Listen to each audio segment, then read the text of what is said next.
certeza. E aí também eu queria perguntar pra você o seguinte. A gente falou bastante sobre proteger o seu refúgio, né? Sua própria casa e tal. Mas aí, numa situação como essa, como identificar o momento de sair, né? Claro que na parte da inundação fica mais fácil de entender, né? Tá alagando tudo. Você vai morrer afogado. Mas em situações que não tenha água, qual seria, assim, os maiores indicativos? Talvez seja a hora de vazar. Então, eu vou falar do meu caso. Eu observaria qual a chance, primeiro, da sociedade retornar. A chance é alta. Então, eu mandaria minha família para algum local seguro. Como falei, previamente agendado, com amigos de outros locais, tudo, e eu ficaria cuidando do nosso refúgio. Porque numa situação dessa, você abandonar sua casa, quando você voltar, não vai ter mais nada dentro. Uhum. Então, é esse peso, vou perder o que eu tenho aqui, ou vou salvar, arriscar minha família, né? Nesse momento, o que eu faria? Não vou impor regras, né? Conforme minha vida, que acho que é muito próxima da maioria que está assistindo. Lembra reunir amigos, conversar com os amigos? Falem aí, o que vocês acham de sair? Vai sair? Vai pra qual cidade? Então, vão pra São Paulo, vão pra Campinas, vão pra Brodowski, né? Eu tenho amigos em São Paulo que vão receber minha família. Quem vai pra São Paulo? Então, uma caravana. Os 2, 3 carros e vai. E fica pelo menos um em cada casa desse grupo, cuidando das casas, porque precisa cuidar. Aqui em Ribeirão, se você viajar 3 dias, tem chance de entrar na sua casa, roubar os fios. Imagina numa situação que não tem sociedade. Então, quando sair, é muito pessoal. Mas entenda que você vai sair, você vai deixar a sua casa, não adianta estar trancada. Tem que ter essa consciência. Mas as vidas importam mais. Ok, mas dá pra você fazer um equilíbrio. Dá. Por isso que é importante também você ter uma esposa que faça, que dirija, que faça as coisas, né? Você pode mandar a sua família pra segurança, que foi o que aconteceu no Sul. O pessoal que estava cuidando dos locais lá, a maioria homens. As famílias foram para os refúgios e os homens ficaram cuidando do território, né? E mesmo assim, quando a mulher vai com as crianças, se ela puder ter meios para defesa, é importante.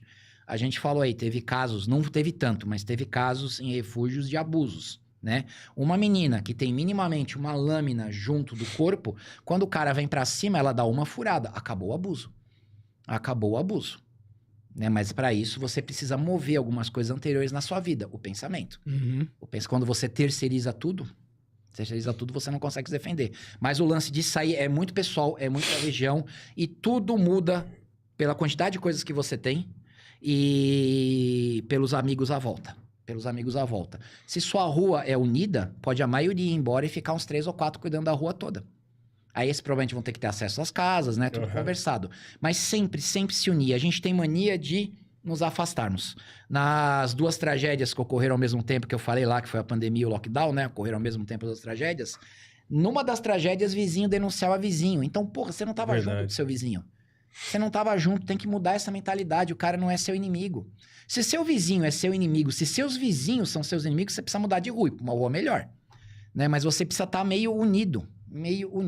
A gente tá com um sistema que não funciona, e você apoiar esse sistema você tá cavando a própria cova.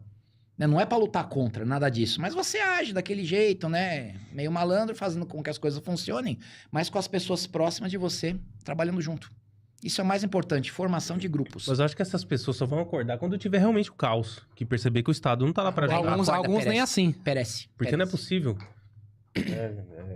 Uma situação, por exemplo, do Rio Grande do Sul, e isso é nítido, né? Eu acho que quem tá lá percebeu que o Estado não funciona. Isso é verdade. E eu espero que não esqueça. Não esqueça. Mas, bom, não sei, né? Mas eu acho que aquilo ali foi uma tragédia que vai ficar marcado. Né? Nós passamos anos falando o Estado não presta, o Estado isso, o Estado é aquilo. Fica em casa. Sim! Então, é uma loucura. As pessoas esquecem porque quando as pessoas estão com medo, elas se apegam na primeira porcaria que aparece. Isso na vida geral. Né? Quando a pessoa tá com problemas sentimentais, ela vai se apegar num coach idiota.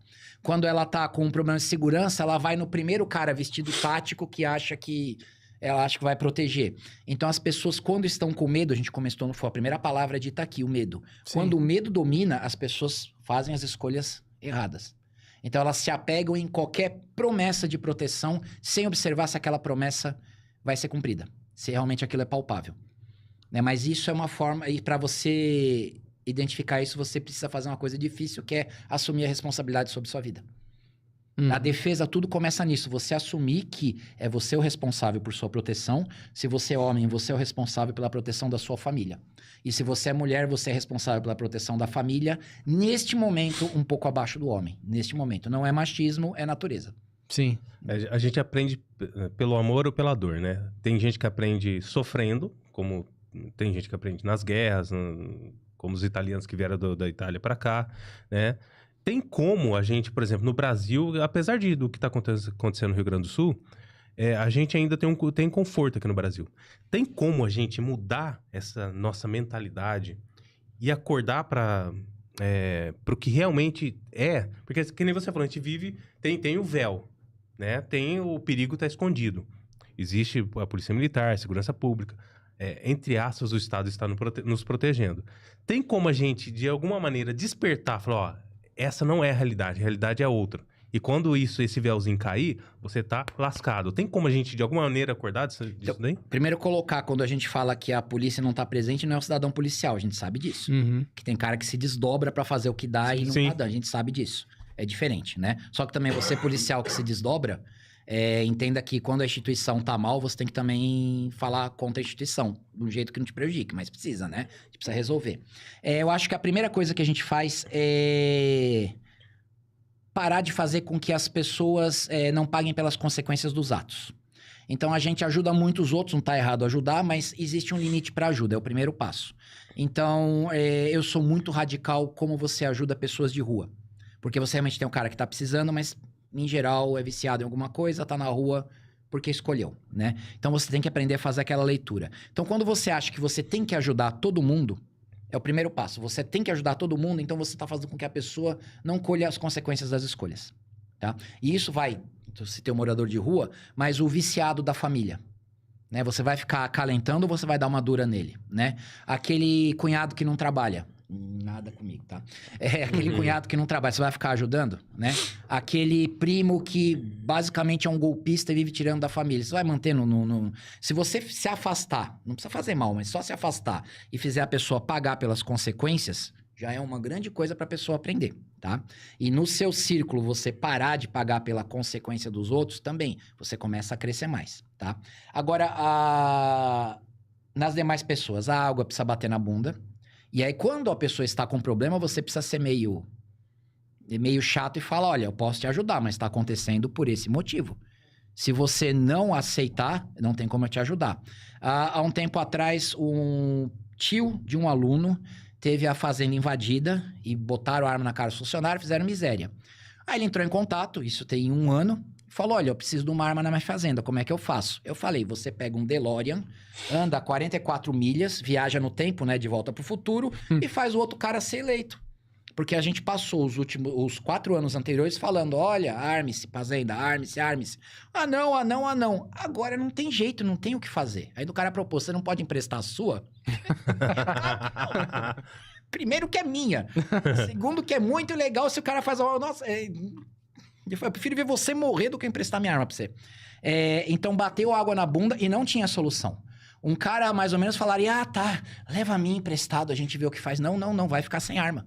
Vai ficar. E agora ele tem que brigar para armamentismo, pelo menos para as fazendas voltarem.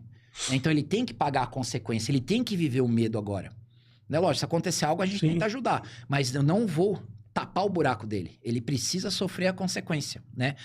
Alguém que não poupa, alguém que gasta dinheiro à toa. Ah, eu tô sem dar comida para meus filhos. Tá, eu dou comida para seus filhos, mas você vai ficar com fome. Então tem que ser um pouco mal. Acalentando, né? Você não educa uma criança dando sorvete. Você educa tirando o sorvete, né? Tirando o celular. Né? Aí, essas pessoas é a mesma coisa, tem que tratar como uma criança. Você está esfregando a realidade e a pessoa não enxerga, então você dá 2 passos e deixa a realidade agir. Lógico que a gente tem um limite humano, um limite moral, quando a coisa aperta muito, você vai lá e ajuda. Mas você não pode dar conforto e nem resolver o problema. Você tem que deixar a pessoa sofrer. Né? Então, ela tá com frio, você dá um cobertor fino, só para não morrer. Mas vai ter que sentir o frio. Para sentir o frio. Quem é morador de rua em São Paulo dá cobertor de monte, você encontra esse cobertor jogado. Por quê? Porque na noite seguinte alguém vai dar de novo. Quando alguém parar de dar cobertor, eles vão guardar os cobertores deles. É mais ou menos isso. Mais um comentário aqui. Resumindo, foi que se dane os outros. Você já sentiu, né? Que se dane os outros. Nós estamos falando, ó. Estoca, compra lanterna, compra arma, se agrupa, aprende defesa. Ah, não quero. Sinto muito, eu avisei. Pois é. Pronto, É a cigarra e a formiga, né? Todo mundo aprendeu lá na infância a historinha. Não hoje. Hoje nem tem mais, né? Não, Hoje a acho que nem cigarra tem. hoje recebe algum benefício, alguma bolsa. Pode perceber, quem tem filho pequeno é difícil achar, né? Livrinho da cigarra da formiga. Não vejo mais. Eu tenho porque é antigo. Verdade.